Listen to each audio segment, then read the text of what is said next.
ఉన్న బంగారాన్ని విడిపించి ఆ రోజు ఆన్లైన్ రేటుకే మేము కొంటాం. Sharma gold company. నమస్తే, వెల్కమ్ టు సుమన్ టీవీ. నేను జానకి. ఏదైతే చిక్కడపల్లి పోలీస్ స్టేషన్ లో అల్లు అర్జున్ విచారణకు హాజరయ్యారో సంధ్యా థియేటర్ రేవతి ఘటనకి సంబంధించి విచారణ అయితే పూర్తయింది. ఆయన ఇంటికి వెళ్ళిపోవడం కూడా జరిగింది. ఆయన్ని టోటల్ గా అయితే 18 నుంచి 20 ప్రశ్నలు అడిగినట్లుగా తెలుస్తుంది. అన్నిటికీ కూడా ఆయన కరెక్ట్ గానే సమాధానం చెప్పారు. ఎవరైతే అల్లు అర్జున్ పర్సనల్ అడ్వకేట్ ఉన్నారో అశోక్ రెడ్డి సమక్షంలోనే ఏసీపీ సమక్షంలో ఈ విచారణ అంతా ముగిసినట్లుగా మనకైతే సమాచారం అందుతోంది. దాదాపు ఆయన అన్నిటికీ కూడా సమాధానం చెప్పారు. మోస్ట్ ఆఫ్ ది క్వశ్చన్స్ అన్నిటికీ కూడా ఆయన చెప్పారు. దీంతో పాటుగా ఆ రోజు 9:30 గంటలకి పుష్ప 2 సినిమా రిలీజ్ అయినప్పుడు ఏం జరిగింది అనేది కూడా 10 నిమిషాల నిడివిగల ఒక వీడియోనైతే ఆయనకి పోలీసులు చూపించడం జరిగింది. దానికి సంబంధించి కూడా ఆయన సైలెంట్గా విన్నారు, చూశారు అనేది అయితే మనకి తెలుస్తోంది. వీటన్నిటికీ కూడా ఎవరి సమక్షంలో అయితే విచారణ చేపట్టారో వాటన్నిటికీ కూడా ఎన్ని క్వశ్చన్స్ అడిగాడో అన్నిటికీ కూడా దాదాపుగా ఆయన సానుకూలంగా సమాధానాలు చెప్పినట్టుగా తెలుస్తోంది. దేనికి సంబంధించి కూడా ఆయన కరెక్ట్గా ఆన్సర్స్ చెప్పకపోతే సీన్ రీకన్స్ట్రక్షన్ చేయడానికి సంధ్యా థియేటర్కి వెళ్లే ఛాన్సెస్ కూడా ఉంటాయని చెప్పి కూడా ఇంతకు ముందు వరకు కూడా కథనాలు వచ్చిన పరిస్థితి మనం చూసాం.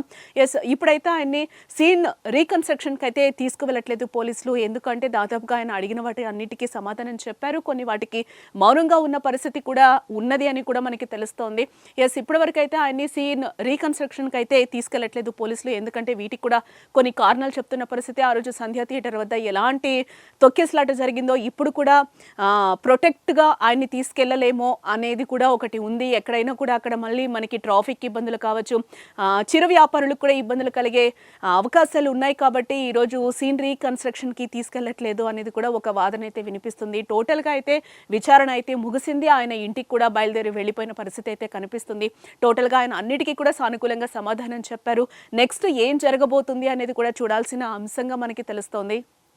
ఇప్పటివరకు అయితే కంప్లీట్గా విచారణ అయితే పూర్తి అయ్యిందని కూడా మనం చెప్పుకోవచ్చు. అన్నిటికీ కూడా ఆయన క్లియర్గా సమాధానం చెప్పారు. వాటన్నిటికీ కూడా 18 నుంచి 20 ప్రశ్నలు అయితే ఆయనకి సంధించిన పరిస్థితి అయితే కనిపిస్తుంది. ఆ రోజు ఏం జరిగింది, 9:30 గంటలకి మీరు థియేటర్ దగ్గరికి వచ్చినప్పుడు టోటల్గా ఏం జరిగింది అనేది కూడా ఆయన్ని ఒక క్వశ్చన్గా అయితే పోలీసులు అడిగినట్లుగా తెలుస్తుంది. ప్రెస్ మీట్ పెట్టి కూడా మీరు కొన్ని విషయాలు చెప్పారు. రేవతి చనిపోయింది, ఆ విషయం నాకు నెక్స్ట్ డేనే తెలుసు అని కూడా ఆయన ప్రెస్ మీట్ పెట్టి మరీ చెప్పారు. ఇది ఎందుకు మీరు అబద్ధం చెప్పాల్సి వచ్చింది అనేది కూడా మొదటి క్వశ్చన్గా ఆయన అడిగినట్లుగా కూడా అయితే మనకి తెలుస్తోంది. లోపలైతే ఇంకా ఎలాంటి క్వశ్చన్స్ అడిగారు వాటన్నిటికీ కూడా ఆయన ప్రతిదానికి కూడా సానుకూలంగా ఆన్సర్ చెప్పినట్టుగా కూడా తెలుస్తుంది. ఏం జరుగుతుంది అనేది కూడా ఇంకా తెలియాల్సిన అవసరం ఉంది మనకెంతైనా. దీంతో పాటుగా ఆయన ఎక్కడికి వెళ్ళకూడదు, విచారణకు కూడా మళ్ళీ పిలవచ్చు, మీరు అందుబాటులోనే ఉండాలి, పోలీసులకి ఎప్పుడు పిలిచినా కూడా రావాలి అని కూడా పోలీసులు చెప్పినట్టుగా తెలుస్తుంది. నెక్స్ట్ ఏం జరగబోతుంది అనేది కూడా చూడాల్సిన అంశం. Stay tuned to Suman TV.